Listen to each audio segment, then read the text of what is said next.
Now let's get going, folks, and we'll begin like we will every day here on Menzoid Mornings with something that's really grinding my gears. Time now for the Menzoid monologue. Well, holy misappropriation. Really, folks, since when did Black Friday become a Canadian event? Perhaps generations of Canadian shoppers have grown up with envy in their eyes regarding those stupendous bargains that materialize south of the border the day after American Thanksgiving. Maybe Canadians, like so many spoiled children, have determined that they don't have enough playthings and are thus demanding everything our Yankee cousins have. Or is Black Friday Canuck style simply a result of opportunistic marketers exploiting something on this side of the border that makes absolutely no sense in a Canadian context? After all, last time the Menzoid checked, our Thanksgiving took place on the second Monday in October, not the third Thursday in November. Most reasonable people would conclude that independent sovereign nations celebrate different holidays and traditions. Thus, while Americans prefer ketchup on their freedom fries, we prefer salt and vinegar or gravy. But suddenly, there's a feeling of what's theirs should be ours. In recent days, I've noticed an avalanche of advertisements from Canadian car dealerships, big box stores, and just about every other shop in between promoting Black Friday. But Canadian Black Friday just doesn't work in these parts, and here's why. Number one, Canadian Black Friday is lame. Admittedly, while Canadian Black Friday is in its infancy, it nevertheless feels like such a diluted event. Unlike Yankee retailers that open at the crack of midnight, I haven't come across any Canadian stores opening their doors at the witching hour. After all, Black Friday is marketed as an extra special event, not something conducted during normal business hours. So if we're going to appropriate something, with apologies to General Petraeus, let's go all in, shall we? Number two, why it doesn't work. Where's the beef?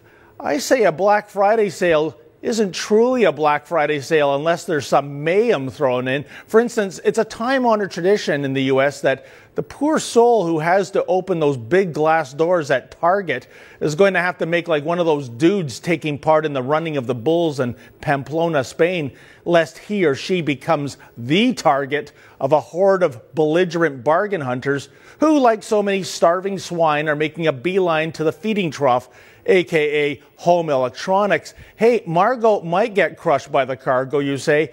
Hey, Black Friday shoppers could care less, especially when there's a 42-inch plasma TV to be had for only $89 on a first-come, first-served basis, and there's only 5 of them. But there's no such hint of this borderline danger for bargain hunters at a Canadian Black Friday sale. Indeed, consider what happened in Los Angeles a while back when one bargain hunting gal took extreme competitive shopping to a whole new level when she actually zapped her fellow Walmart shoppers with pepper spray. Say what you will about all those poor shoppers on their hands and knees tearing up and vomiting, but the Menzoid only wishes he was at that LA Walmart, not to score 80% off on a duvet, mind you, but rather just to have a ringside seat to witness firsthand a new benchmark in the de-evolution of Homo sapiens. Finally, number 3, the third reason Black Friday doesn't work here in Canada, please release me.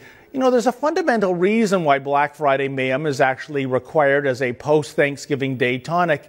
It is a much-needed physical release. After all, in the hours before Black Friday, Americans are stuffing their guts with turkey and taters and yams and cranberry sauce as they listen to old Uncle Ed with his mouth full of pumpkin pie saying, "Now let me tell you something about," and then Ed goes on to give forceful opinions on politics or religion that are either ludicrous or racist or factually challenged.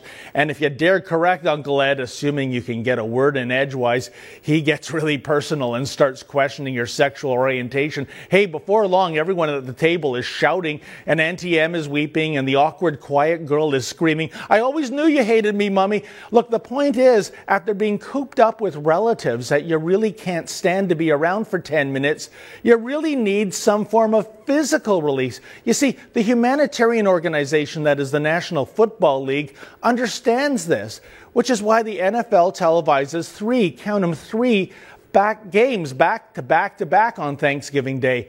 But the mayhem on the gridiron doesn't always suffice. That's why come midnight, when the games are over, with all that pent-up rage simmering away like remnants of the gravy someone forgot to take off the burner 6 hours ago, you just want to go to the local mall on the premise that you want to score a Christmas time bargain, but your unspoken strategy is that you really just want to kick ass. So now you know the true meaning of American Thanksgiving and why Black Friday is so very necessary and why this holiday simply doesn't translate north of the border. So please, let's put Canadian Black Friday out of its misery and put off acting like pigs until we're supposed to, namely on Boxing Day. And that's the Menzoid Monologue.